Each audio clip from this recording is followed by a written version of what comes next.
Welcome back to another episode of On the Subject with your host, Michael Velardo. Thank you so much for your time. Today we have an extra special guest, Lisa New, who's an incredible professor who's worked at so many great universities throughout the U.S., including UPenn, Harvard, and Arizona State. She also leads an incredible television series, Poetry in America, you could find anywhere on PBS. We are so indebted to have her here touring our studios today in Los Angeles, learning from her how to have better pedagogical approaches. We're excited for this conversation. It's going to be great. Thank you so much for your time today, Lisa. I'm so delighted to be here, Michael.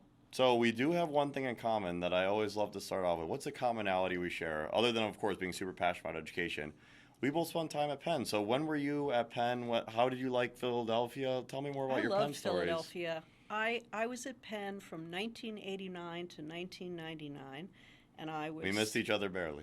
Yeah, I was an assistant professor and rose up through the ranks to full professor at Penn, and I loved the place. I was in the English department. I taught courses in American literature and American poetry, and I taught some Jewish American literature, and it's where my career really started. Right there on Locust Walk. Locust Walk, it's a great energy there, and hopefully some of our students get to experience that one day. I had an incredible experience there, 2.5 years at Penn. I actually transferred from junior college to Penn, and so it was quite an adjustment for me as a student. But when really, were you there, Michael? 2014 graduate. So 2014 graduate of Penn. I'm a little older than I wish I would have been lucky enough to have your class. It's been great. And so you went from Penn to Harvard, and now you're at Arizona State. Could you walk us through what you've been able to learn going from such different ideologies at every campus? It's such a great experience you have, and so many different geopolitical opinions, but also just what do you think about how you've been able to transform your career going campus to campus? That I'm going to start with another institution that I think really influenced me for my whole career. My very first teaching job was at Queens College. I was then a graduate student at Columbia, and Columbia was not giving teaching to all of its graduate students. I actually had a fellowship, so they thought I didn't need the teaching, but I was really eager to teach, and so I would take 3 subways and a bus. I believe it was 3 from the Upper West Side to Queens, and teach Introduction to Literature at Queens College. And Queens College was the most diverse institution, that classroom, the most diverse place I'd ever been in my life. And I was very young then. But I had the experience at Queens College of teaching people from all over the world who had, I remember having students who were English language learners and who were so brilliant. And, students who had grown up in America and had experiences completely different from mine. And I had the honor and privilege of teaching literature to them, and that experience, although I went on and taught in elite institutions, that experience really powerfully shaped me, and I found myself, as much as I loved teaching at Penn and at Harvard, kind of gravitating out of those spaces toward opportunities that allowed me to be more involved with public education. And so, for example, at Harvard, from my earliest days there, in the sort of from 1999 till around 2021, when I retired, I would teach in a program called Teachers as Scholars, where I would spend a day with mostly high school teachers, teaching them literature that they would then share in their high school classrooms. And so, yes, I taught in some of the most celebrated institutions in America, but there was always a place in my heart that told me that I belonged in a public institution. And so before I got too old, after 20 good years at Harvard, 21 or so, I decided I need to be in a place where it really is more about who you admit than whom you don't admit, and a place that is really innovating in education and thinking about transformation of education at scale. And so I retired from Harvard and have taken a role at ASU. Well, we're so lucky to have you have such a passion for impact. I think about that so much. My mom was an English learner. Spanish was her first language, and she really struggled in school throughout her entirety because that lack of confidence in those elementary years really paved the way throughout the rest of her journey. And so we're really passionate about that at Subject, helping students no matter what their native language is, because there's so many students in high school right now who aren't even literate in their first language, and then they're forced to be thrown into a classroom in a foreign language. Like, how would you approach that? What do you think we could do better here? Oh, that's a good question. I'm not sure, but I suspect that you and I would agree on this, that media can be a really powerful tool to tell stories without words, Yes. and to provide context for learners of all kinds. And I'm going to give the example of, for instance, a picture, say, of a 19th century American city. If you are an American kid in the 21st century and you are forced, maybe, by your mean teachers and their antiquated ideas of We're all curriculum. for it. School is such a chore. And you are studying, the middle of the 19th century, and you just can't even relate to it. You don't even know, and the people are talking different, and it just seems so antique. I have had the experience of seeing students who have been exposed to archival images of the 19th century New York City street, where you can see the buses that people rode in, and that P.T. Barnum had, I love that. And the pregnant women on. Wow, look at that! That's what a woman looks like pregnant, wearing a hoop skirt. And so pictures, the visual, especially in this moment of visual, where everybody's got to be a visual learner.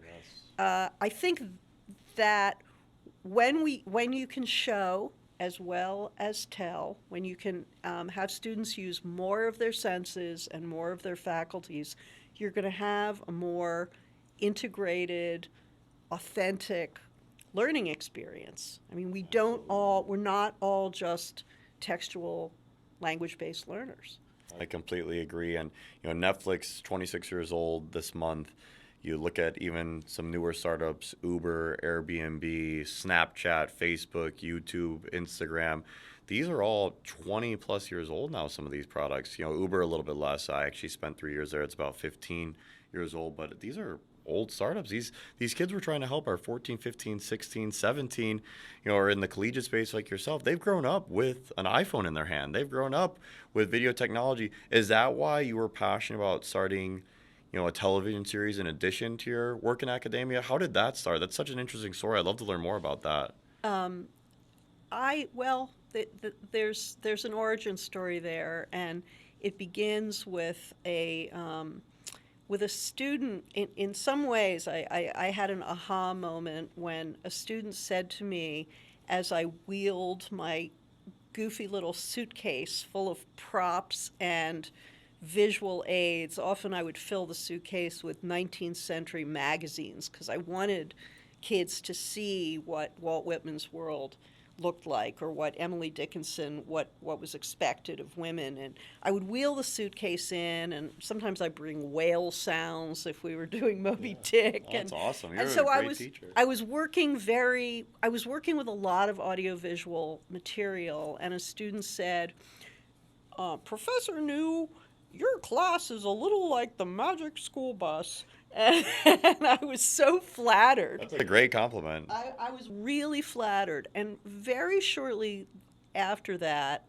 Harvard, where I was then a professor, began to make online courses. They forged this partnership with MIT, Harvard X and MIT, and they were actually looking for humanists to come in and make some online courses in the humanities. And many humanists thought, I don't want to do this. This is, going to sell out our discipline, or, we don't want to be replaced by, media instructors, humanities. It's about small group instruction, all of that. So while that argument was going on, I thought, gosh, it would be really great to have a video team. Yes. And I don't know. I think it might save me my little wheeling in my little suitcase all the time. And so and it was fairly unsupervised, I have to say, in the beginning. They just gave me a video team. And so I started to take that team on the road. And I remember one of the very first things we did, I'm a big Walt Whitman fan. I said, we've got to go and film in Brooklyn. We got to do Walt Whitman in Brooklyn, where you can really feel it. And so I was filming in Brooklyn, and because Harvard is a place where people just come through, Justice Elena Kagan came through, I thought, oh boy, why don't I have her read a poem? Nas, the hip hop artist Nas, Wow. came through. I was like, oh, why don't I ask him to read a poem? Bunch of people started, and what I began, and I was sort of feeling my way toward a kind of educational content that was really learning a lot from documentary television. Yes. My love of archival materials, all that stuff I'd been wheeling around in the suitcase, made the jump to documentary pretty easy and natural. But I was also interested in bringing the things that really work in a liberal arts classroom or in a great high school classroom, like that moment when a discussion really catches fire, when everybody's sort of learning from each other, and I wanted to bring in experts in subjects who were not necessarily the teacher, but could teach. And so I began to experiment as I had, the resources of Harvard University. I began to experiment with filming class discussion and going and filming in Emerson's house and Bill Clinton and, whoever. And then I started to have educational content that was beginning to look like documentary and beginning to look like television.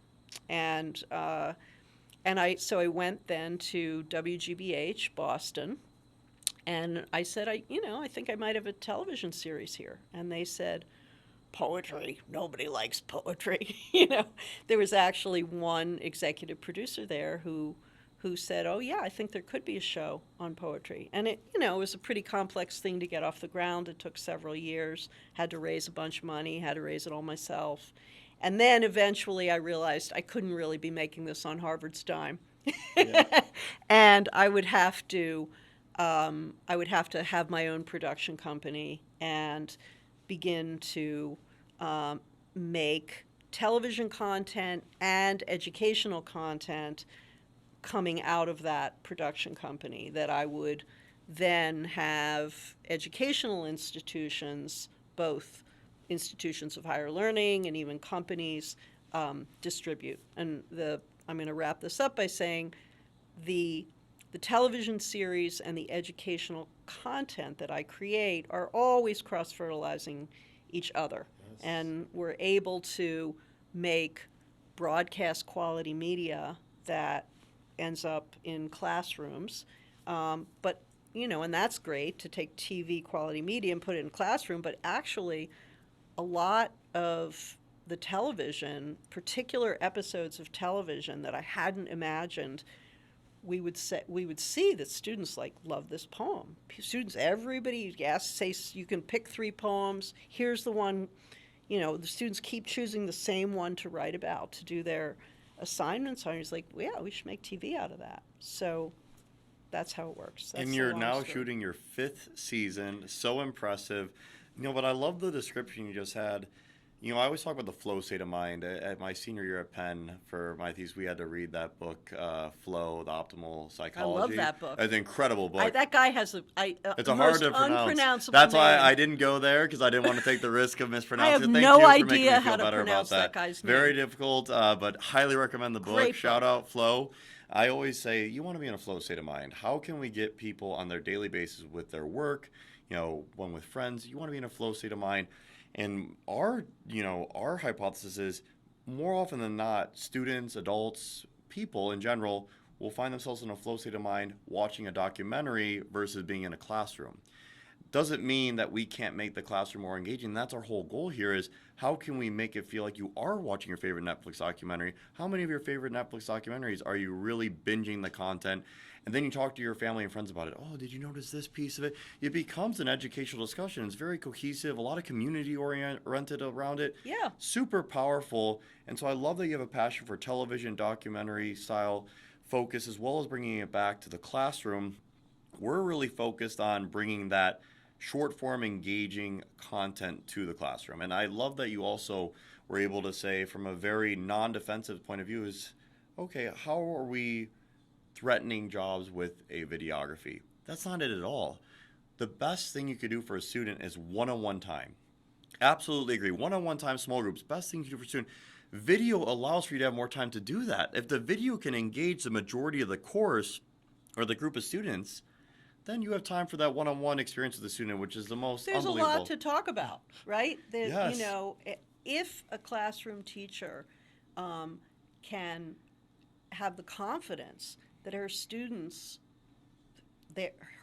his students, their students, have already been exposed to what would have been presented in a lecture. With they're yawning, they're thinking about their breakup. Yeah. Yes. It's emotional time being a It's teenager. It's yeah, a it's very tough. emotional time. That your students have already been exposed, that they've already had some time to assimilate, that they might have even had a few prompts or a quiz, and everybody's on the same playing field, and then you can ask the question, well, what is the difference between this and this? Or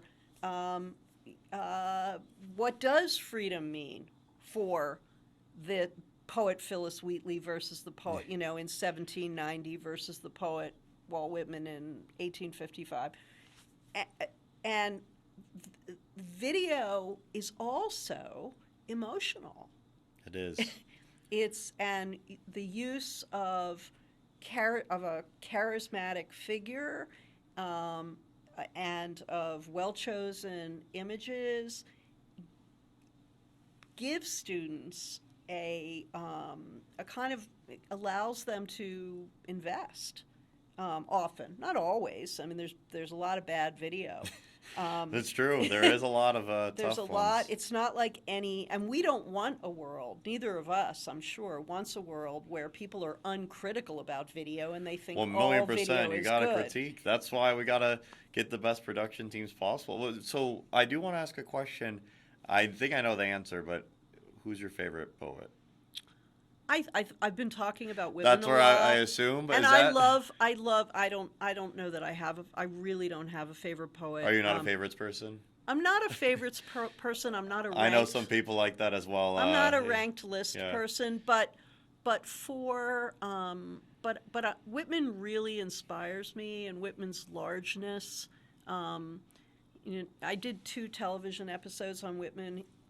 He's the only poet who's gotten 2 television episodes. That's pretty in special. Poetry in America. The justification I gave myself was, and it wasn't just I love him more than other poets, but we did it because we wanted.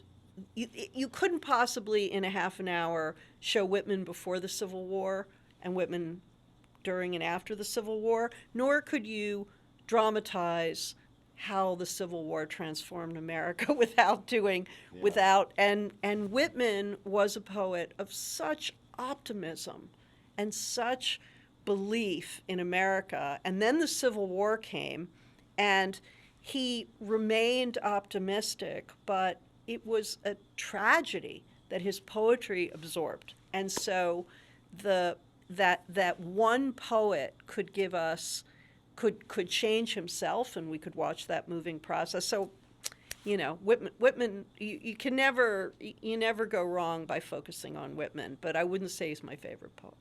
That's good. We got the roundabout answer there, which I love the honesty. So one thing that we talk about too is storytelling. Poetry is so great for storytelling. Content is so great for storytelling. It's a skill that we feel maybe 20, 30 years ago wasn't really prioritized for young people. You talked about raising money. I'm sure you had to do a lot of storytelling then. How can a young person get better at storytelling? It's such an important skill today. If you can't tell a story, you can't get people to rally around your ideas. You can't win a job interview when you're interviewing. How do you get better at storytelling? You're such a great storyteller. I don't know.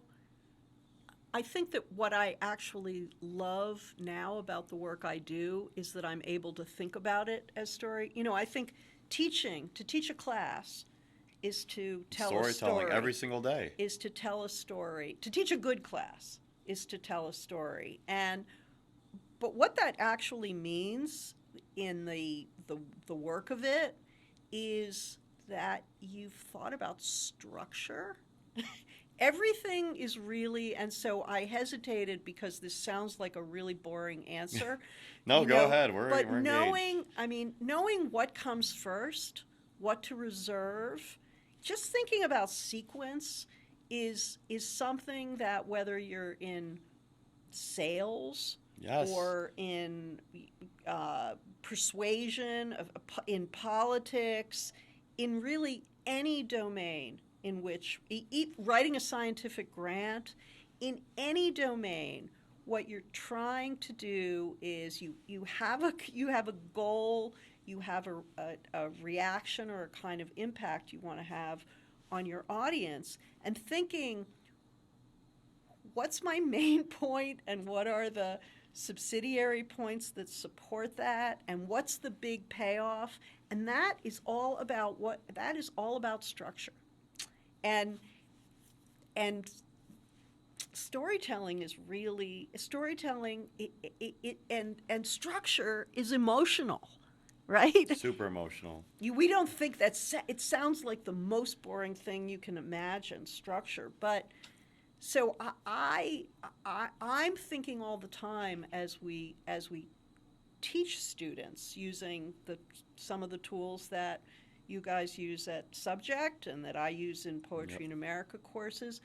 I'm always thinking about how to capture students with the story we're telling, but also how to begin to help them tell those stories themselves, and I have a wonderful colleague who works on project-based learning, inquiry-based learning. That's amazing. And we collaborate with her. She has a project. Her name is Lindy Elkins-Tanton. She has a project, an initiative called. You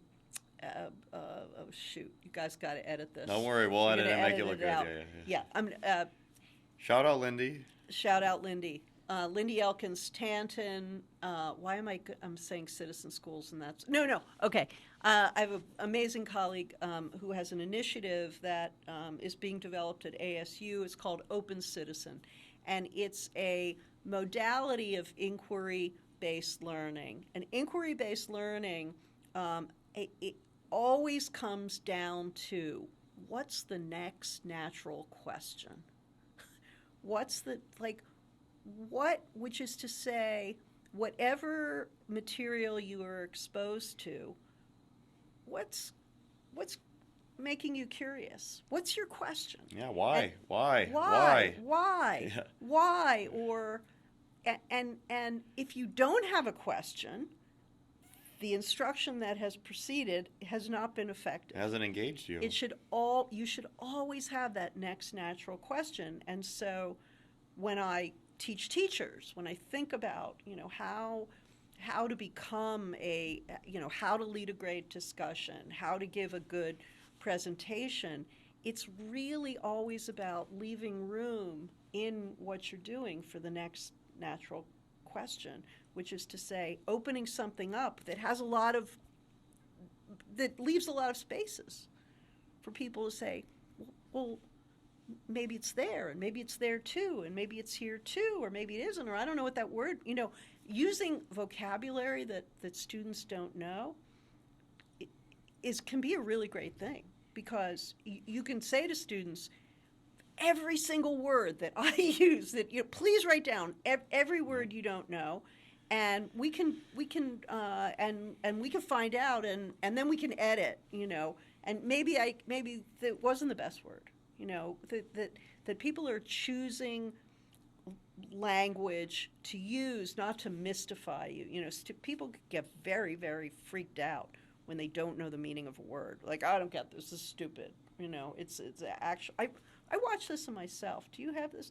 I notice in myself the moments when I get kind of allergic to tasks, and it's I often, definitely notice this. I'm very conscientious, and I'm like, why do I not want to do this? Why do I not want to do this? Why do I not want to do this? And doesn't put you in the flow state. Well, it's often because there's a piece of information. There's something in the delivery. There's something I just need to know. Like, I don't actually know what this word means, and so I don't want to do it because I just don't know what it means. And helping students understand that not knowing what something means doesn't necessarily lead to allergic rejection. It can lead to, and we've all had that experience. You look something up and you're like, oh, I get it now.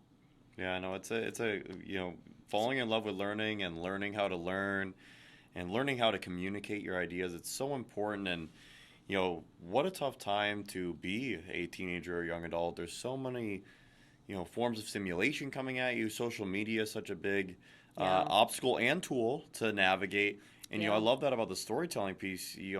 For those of the students that are on TikTok or YouTube, that hook is so important to drawing you in to click on said video. That's an important tool for storytelling. And I guess I would just love to ask a couple more questions before we're done here and wind it back. If you were to speak to your high school version of yourself, what would you say that you were really proud of that you did? Right? There we go. Yeah, what would you advise a high schooler today? How can you make the most of your educational journey and really be able to learn the most about yourself and find a fulfilling career?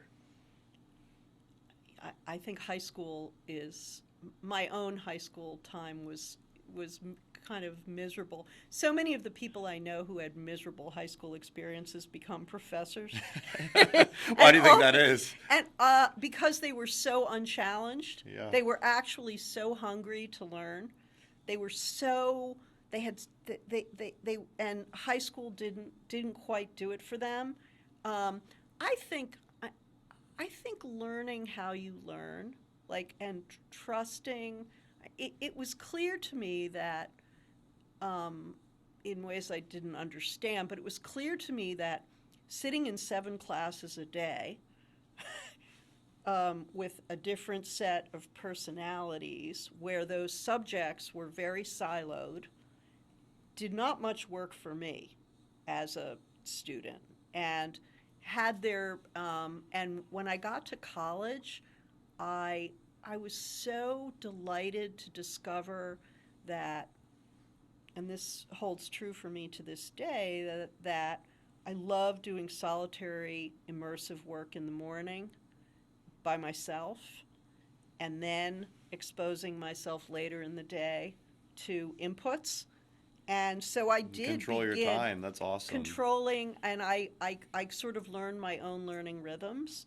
And I think learning, if all you learn in high school is, 7 hours a day of continuous receptivity, is not going to work for me. It's really That's hard. useful. Yeah. I mean, that modality seems to me quite a mistake. It's tough. And a it's bit of really an tough. argument for the kind of work you're doing, Michael, in subject. Thank you. We appreciate it. We really want students to fall in love with learning. That's our whole goal. And, we think that forcing anyone to do anything is a recipe for not being as engaged and exciting. And so if we could play a small part in people electing to do something, to have self-discovery, to want to do something, wanting and dreaming is such a powerful emotion. Absolutely. And so we absolutely love that. But before we go, we do again want to shout out and push Poetry in America. This show is incredible. It's going on its 5th season. Where can we check it out? When does it debut? We are about to air it's airing all over the country in just about every city and every market, and streaming on Amazon and on Spot, you can find Poetry in America everywhere. Tonight, and this week in many markets is our episode called July in Washington, which is, I'm going to call out here because this episode on a poem written by Robert Lowell is both about it was written in 1964, but it could have been written today. It is both about the promise and idealism that Washington represents, and about the corruption, disappointment, and chicanery that are also in Washington. It's both an optimistic poem and a really clear-eyed one. That episode includes journalist Andrea Mitchell, Obama's staff member David Axelrod, now CNN commentator, bunch of journalists. Star-studded episode. And it's a really timely episode of Poetry in America, and the series is built on the premise that poems, will take you places that you didn't imagine. And this season and the others that we've been able to make and offer to the public, I think for people who don't think they like poetry, it's an opportunity to test that. Well, we love it, and you heard it here first. Please check out Poetry in America, an incredible show from esteemed professor and incredible guest of the podcast today, Elisa New. Thank you so much for joining us today. Such a pleasure to host you, and we're excited for another episode of On the Subject coming soon. Thank you to all that listen.